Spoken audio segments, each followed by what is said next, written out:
Bien, muy buenas tardes, amables televidentes. Bendiciones para todos. Aquí estamos con otra entrega más de su espacio Yo Te Escucho. Hoy, lunes 14 del mes de junio. Una fecha histórica donde un grupo de expedicionarios penetraron el país con la idea liberadora de tumbar del poder al presidente Rafael Leónidas Trujillo. Y en esta fecha histórica también se está escogiendo, o ya se escogió en la tarde de hoy, al defensor del pueblo. En esta ocasión esa distinción cayó en Pablo Ulloa, quien ya había sido preseleccionado. Y la verdad es que vamos a augurarle mucho éxito. Sobre todo se marcó la tendencia de escoger a una persona que no tuviera un lineamiento político, porque la verdad es que cuando la política está de por medio en actividades tan importantes como esta, casi siempre riñe con lo que es el buen desenvolvimiento, sobre todo de manera ética, para cualquier profesional. Y no vamos a decir, señores, miren, que esa es una situación que se da en la República Dominicana. No, eso se da a nivel mundial, porque la verdad es que la política es algo un tanto contagioso y que se depende mucho del activismo y la cooperación de algunas personas que al momento de que usted pueda que usted tenga una posición represiva y que usted tenga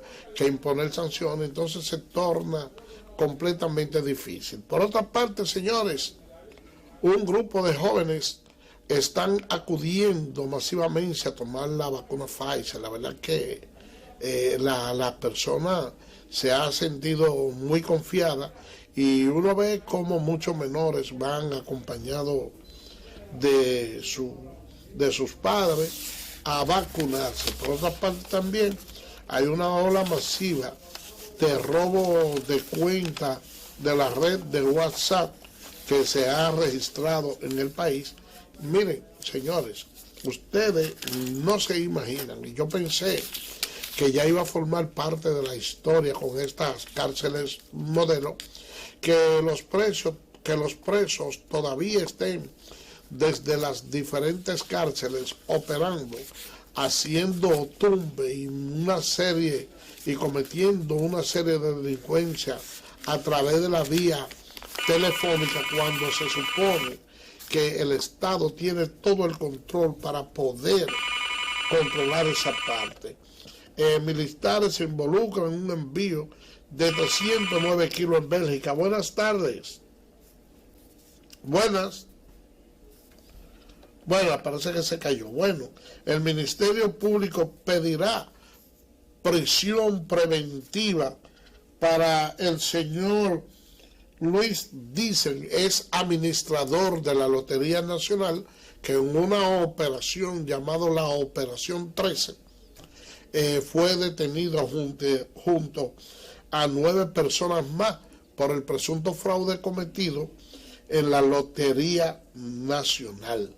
Y esa es una de las cosas que nosotros podemos observar dentro de este cambio positivo, que es que este es el primer ministro del nuevo gobierno que ha sido apresado, porque la verdad es que cuando se cometen actos de corrupción, y aparte de eso la corrupción es sancionada, entonces no pudiéramos decir que hay ningún tipo, si se quiere, de apoyo por parte del Estado.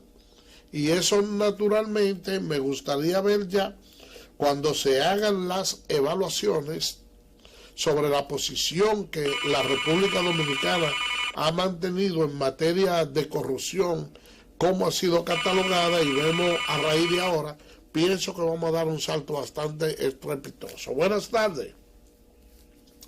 Buenas tardes. Buenas. No sé si estará confrontando problema la línea telefónica o la persona que está llamando no habla. Por otra parte, señores, la Junta Central Electoral solicitará un presupuesto complementario. Y a propósito del presupuesto complementario, ustedes saben que el Ministerio Público, que había solicitado unos 11.000 millones, apenas recibió unos 7 y algo. Es decir, que queda casi el 40% del presupuesto de manera deficitaria. Podría estar funcionando la Procuraduría General de la República, algo bastante lamentable. Buenas tardes. Porque la verdad es que ese organismo necesita todo el apoyo del Estado Dominicano, y la población dominicana además debiera solidarizarse y crear una serie de mecanismos para procurar de que el presidente le otorgue los recursos necesarios. Y hay una serie de fiscales que vienen de la administración pasada que han cometido una serie de tropelías y que del todo no están lo suficiente claros en la lucha en contra de la corrupción, por lo que esa persona tienen que ser separada del Ministerio Público, hay que pagarle cierto dinero. Y no obstante a eso, señala la actual Procuradora General de la República que encontró déficit de más de 2.000 millones de pesos que hay que resolver, deuda por esos montos que hay que resolver. Así que vamos a ver lo que puede suceder, y ojalá que el presidente se anime en ese presupuesto complementario a darle el dinero que requiere la Procuraduría General de la República, porque la verdad es que este país necesita que se haga justicia. Vamos a hacer una pausa y vamos a regresar entonces con los comentarios, los detalles de las informaciones que en picadito le hemos dado en el opening. Así que vámonos al corte.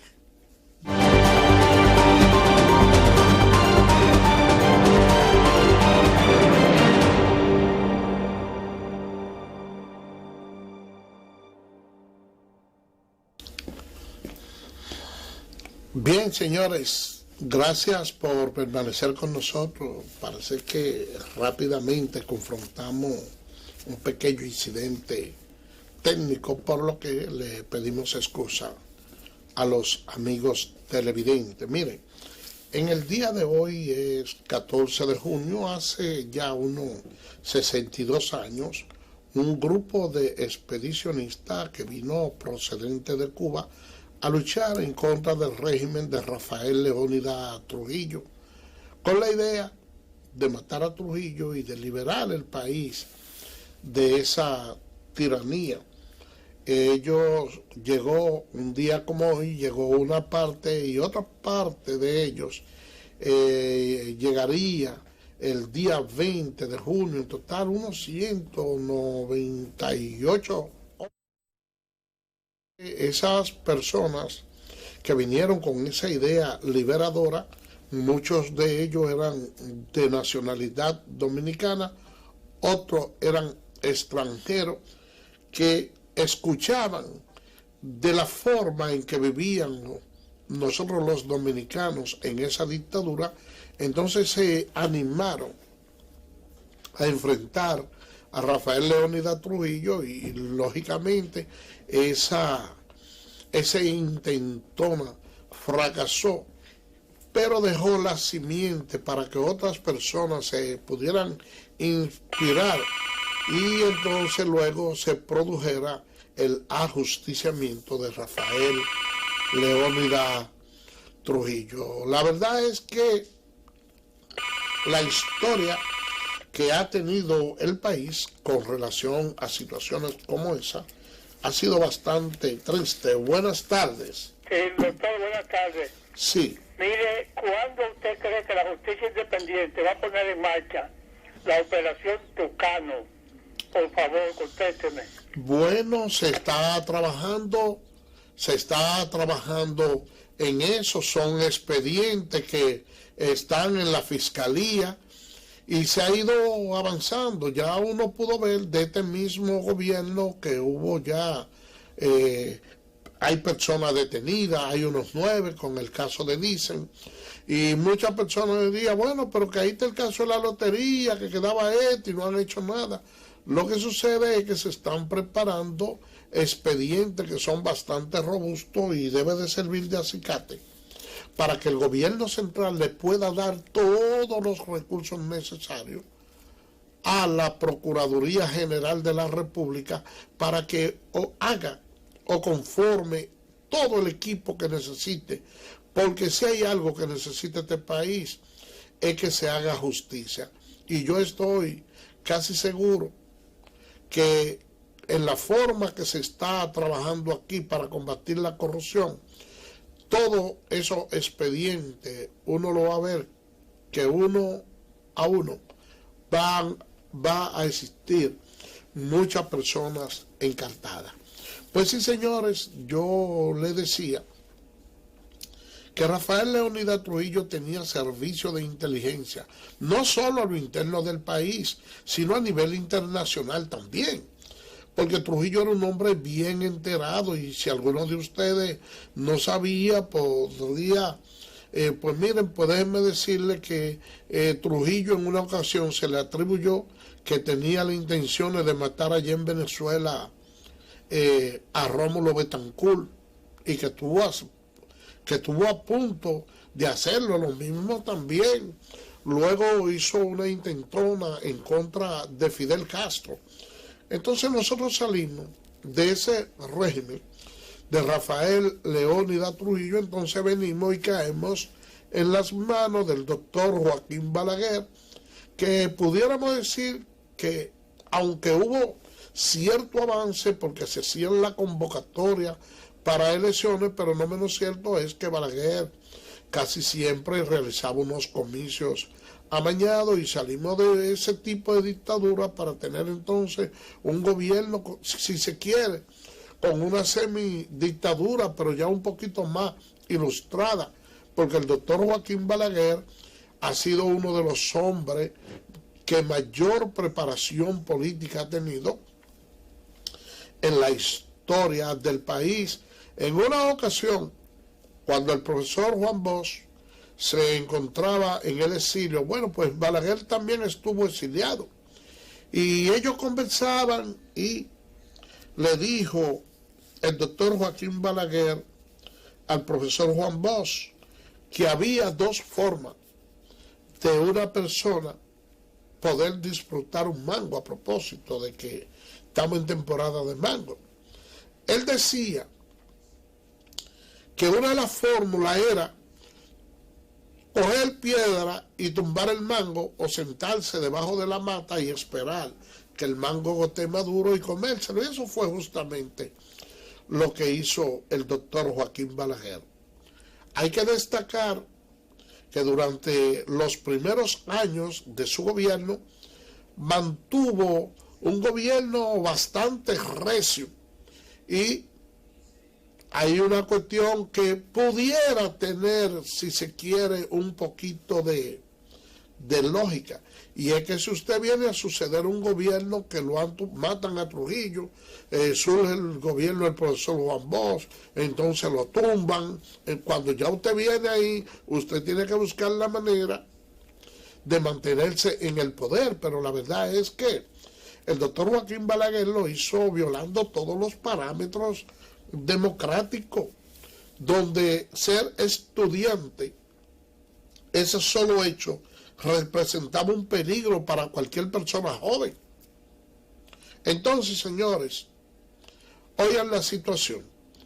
Este pueblo ha luchado bastante y ha teñido y ha abonado la tierra con sangre para lograr tener el poco de democracia que tenemos. Y ya cuando salimos de esos gobiernos, que el PRD también gobierna el país con don Antonio Guzmán, la gente siempre ha querido tener ha tenido esa sed de justicia que quiere que aquí se hagan los sometimientos.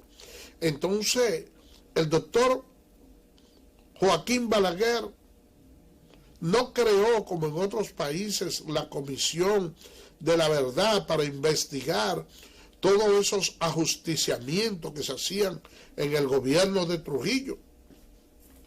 Pero tampoco lo hizo el PRD con el gobierno de don Antonio Guzmán, donde se aplicó la...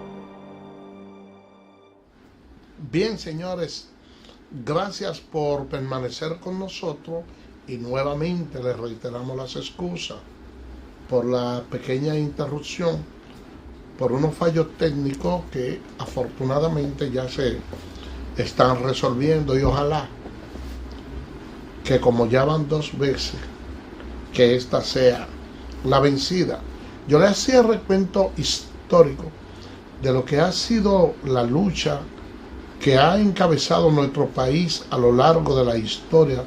Sobre todo hablaba del gobierno de Rafael Leónidas Trujillo y luego de las actitudes del doctor Joaquín Balaguer cuando asume el poder, porque hay que verlo en 2 sentidos. En los primeros 12 años y luego en los últimos 10 años.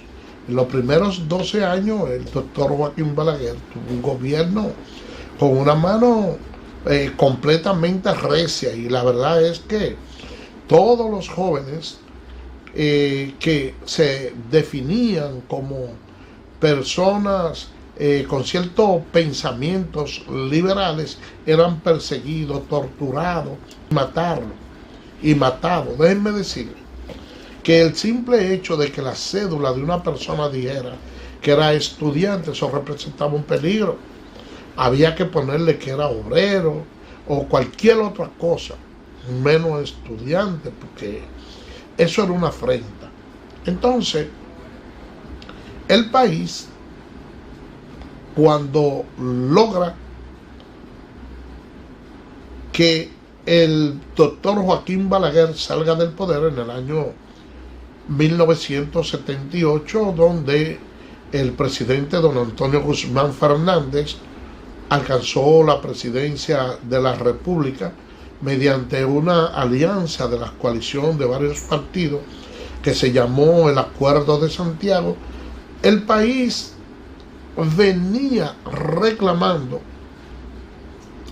que hubiera persecuciones por actos de corrupción y por asesinato, cosa que no se logró, porque don Antonio Guzmán Fernández expresó una frase de borrón y cuenta nueva, y quién sabe en el fondo si lo hizo de una manera correcta, porque si se le daba la oportunidad con la hazaña que tenía la población dominicana de esa sed de justicia, entonces iban a salir a perseguir a todos los reformistas, y quién sabe si hasta matarlo, como se ocurrió en una ocasión con los paleros cuando Trujillo.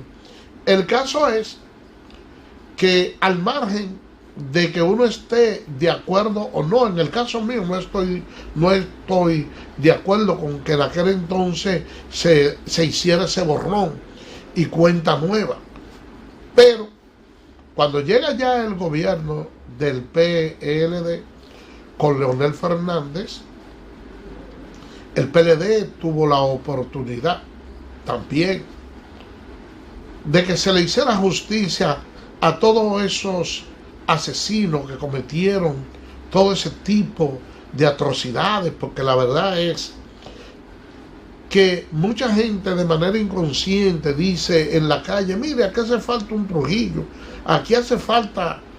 Y yo sé que en el fondo lo que han querido decir es un gobierno que tenga cierta resiedumbre, porque jamás nadie, que quizás por ignorancia una persona puede decir eso, pero a los sometimientos de tortura que recibían las personas jóvenes, nada más por pensar diferente al estilo de Trujillo, el del propio Balaguer, eran situaciones bastante preocupantes. El PLD no hizo nada de eso.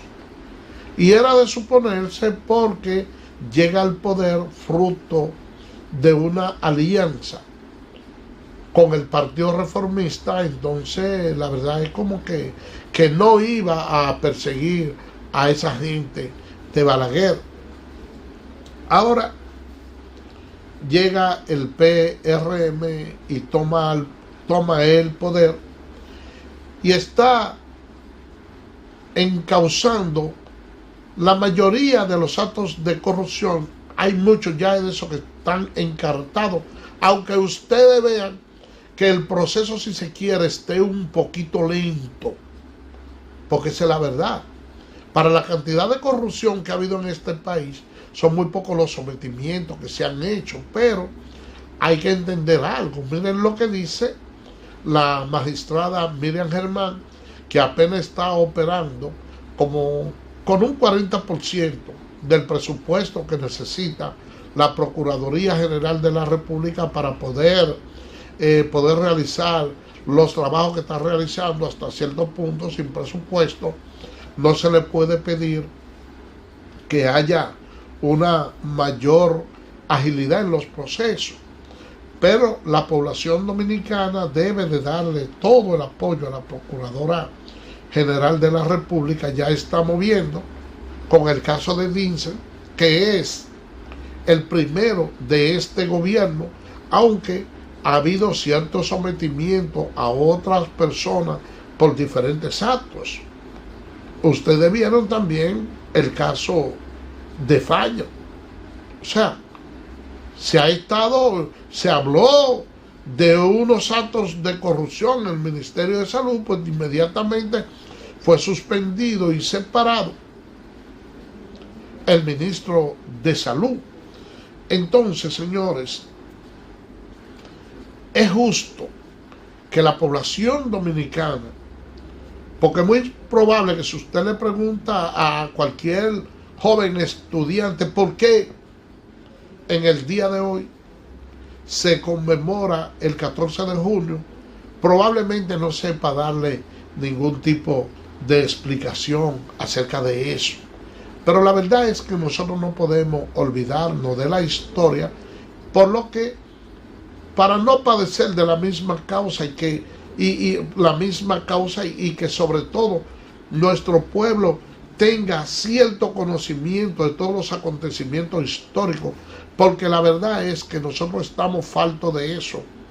Hay un manejo de una historia contemporánea un tanto tergiversada, donde el país no conoce a profundidad los valores de todas esas personas ilustres. ¿Y qué ha traído como consecuencia eso? Que con frecuencia ustedes se encuentran con cualquier persona que te graba un dembow, por ahí un tal, un Huguito, Monguito, pues yo no sé, porque yo no oigo ese tipo de música, que anda prófugo por ahí, y ustedes se encuentran con cualquier loco que le compone cualquier reggaetón con unas balsas de mala palabra, con un lenguaje muy reducido, persona que ni siquiera en su vida nunca se ha leído un libro, y ustedes lo ven con una cantidad de millones de pesos, que por la inconsciencia de muchos de nuestros jóvenes que no han sido educados en valores y que realmente no se les estimula para que puedan leer, para que puedan desarrollar su mente, para que puedan en ciertos aspectos darle seguimiento a personajes ilustres de la historia. Entonces todo eso se da en nuestro país. Por eso es que ustedes ven que cualquier persona se hace rico de la noche a la mañana a costilla de un pueblo humilde y trabajador, cometiendo actos de corrupción o sencillamente ubicado en cualquier esquina por ahí, haciendo o cometiendo acciones ilegales, o mejor dicho, ligado al narcotráfico o con una banca de apuestas, ese dinero se blanquea, esas personas llegan a ocupar cargos altos dentro de la política y de repente usted se encuentra con que un narcotraficante que hizo una fortuna grandísima se convierte en una persona honorable, señores. Y hasta bandera media alta en honor de esa persona le pueden poner aquí. Y eso es así. Entonces uno como padre hasta cierto punto siente que pierde como la fortaleza de poder exigirle a sus hijos y a la sociedad de que hay que fomentar los valores, de que tienen que prepararse, de que tienen que estudiar, que tienen que ser un ejemplo para la sociedad. Cuando ellos ven a cualquier rastrero por ahí, que en base a que instaló 2 o 3 banquitas de esa de lotería y va creciendo y tiene después muchísimo dinero, se convierte en un banquero sin ningún tipo de preparación, ese dinero coge y lo blanquea, o cualquier persona que en una esquina se pare en un punto de droga y en base a esa actividad ilícita se hace de dinero.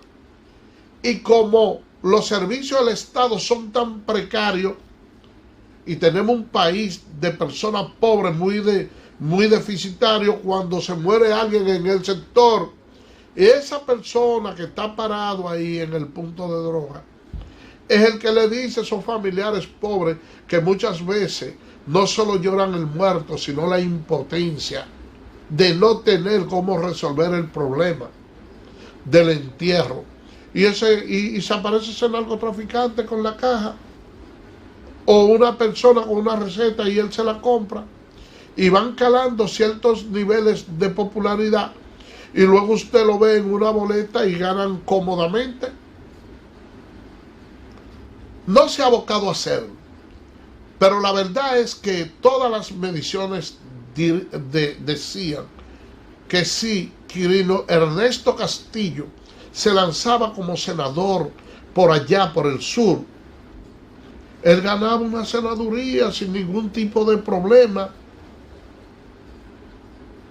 Y esos son muchas veces de los modelos que nosotros estamos llevando a nuestra política. Y no solo se está reflejando aquí, también se está reflejando en otros países, sobre todo en aquello de América del Sur, que ustedes ven personas que no necesariamente han tenido una trayectoria política bastante amplia, que están siendo escogidos como presidente. Oigan lo que yo les voy a decir hoy 14 de junio, que justamente un hombre de guerrilla, un hombre de conciencia, cumpleaños, el Che Guevara, cumpleaños en el día de hoy. Oigan lo que yo les voy a decir a ustedes aquí. Miren, lo que le espera a Perú con la presidencia de Pedro Castillo no es nada bueno. En primer lugar, ustedes saben que está ganando por un margen muy estrecho. Y cuando eso ocurre, que está el voto tan reñido, significa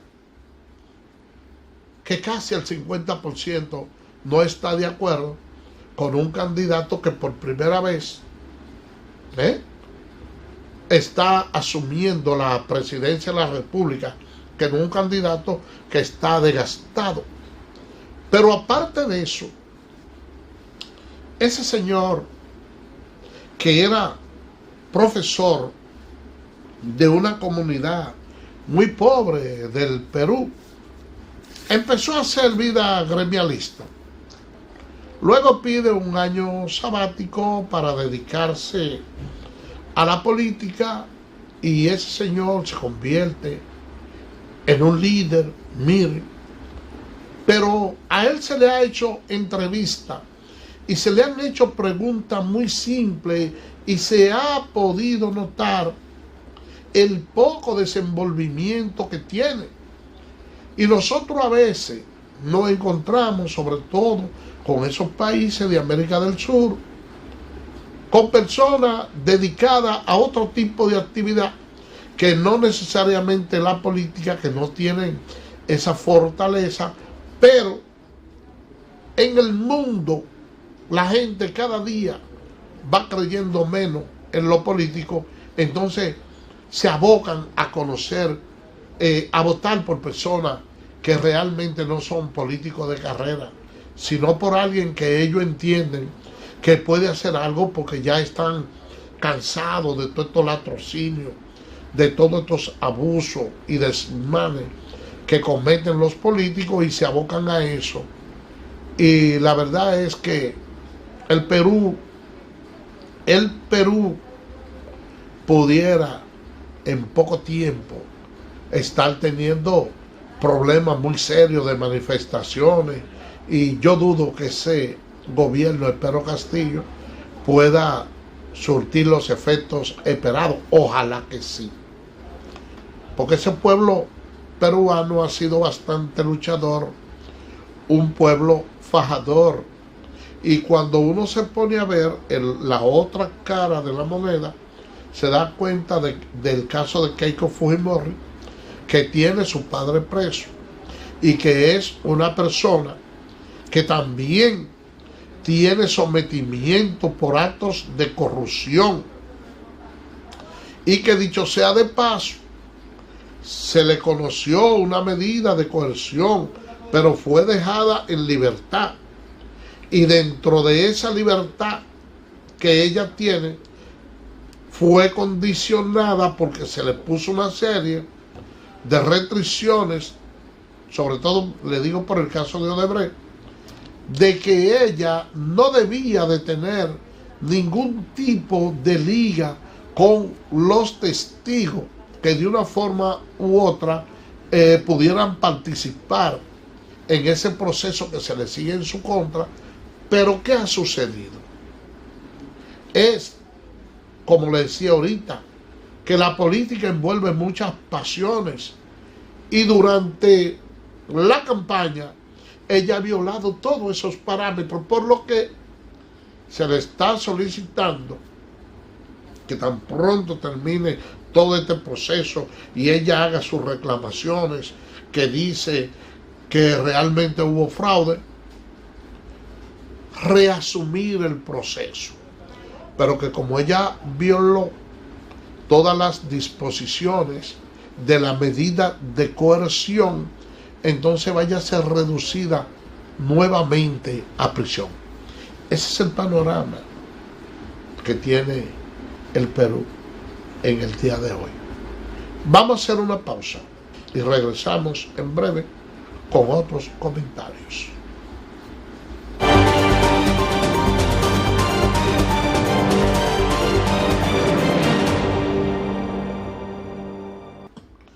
Bien, gracias por permanecer con nosotros.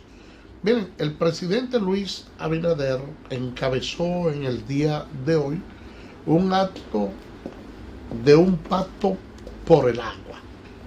La verdad es que eso es algo sumamente importante, porque ningún país puede considerarse desarrollado si su población no tiene el acceso al agua potable en sus viviendas. Y la verdad es la siguiente, que la mayoría de los gobiernos no han querido comprometerse con ofrecerle a la población agua potable. Si este presidente logra resolver ese problema fundamental, será recordado en toda la historia de la República Dominicana, porque nosotros hemos tenido muchos gobernantes, pero la República Dominicana no tiene un solo problema básico que esté resuelto. Entonces, invertir en el factor agua es algo que no le gusta casi a ninguno de los presidentes. ¿Por qué? Porque no son obras tan relumbrantes como para poner un sello histórico. Y a nadie le gusta invertir en agua ni nada que esté en superficie subterránea. Porque aquí cada faraón quiere su estatua. Y lo que quieren es que la población, cuando pasen por un lugar, digan, esto lo hizo fulano.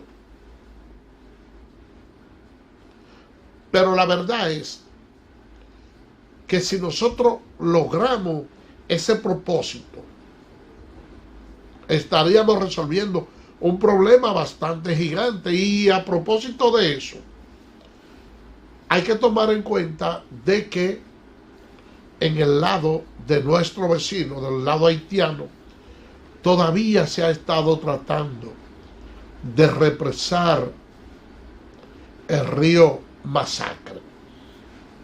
El presidente de la República ha sido claro en decir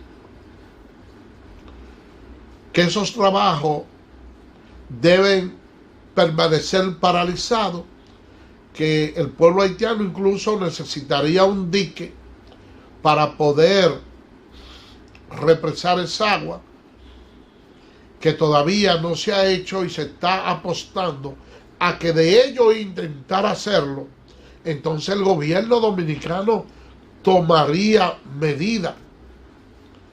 Y uno ve muchas veces muchas personas en su lucha para la preservación del medio ambiente y que se ha encabezado jornada de lucha para evitar que Loma Miranda sea convertida en un parque nacional, y que se oponen a que se produzca la presa de Cola. Pero como que yo casi no veo a nadie poniéndole frente a un problema tan serio como el que tenemos en el río Altibonito, en el río Masacre, que es un río que nace en la República Dominicana, toca el territorio haitiano, pero muere aquí. Es decir, este es un río nuestro,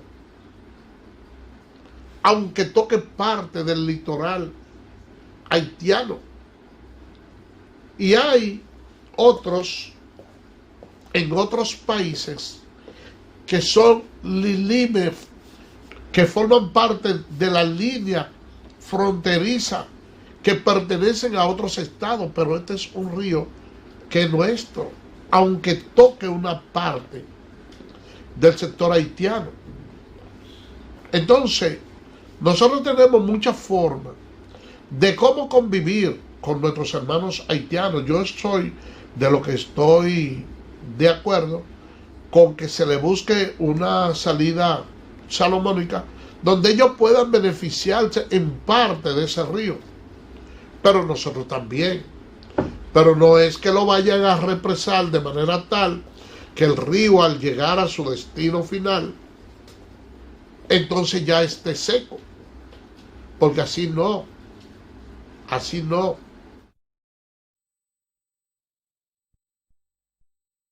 Entregamos al país una propuesta de política de gestión sostenible del agua, diseñado en razón de las necesidades por cuenca hidrográfica y con el objetivo de lograr acuíferos con equilibrio entre oferta y demanda, cobertura universal y continua de agua potable, saneamiento y disponibilidad para atender las necesidades de desarrollo de sectores productivos como lo son la agricultura, el turismo, la industria, para citar algunos elementos.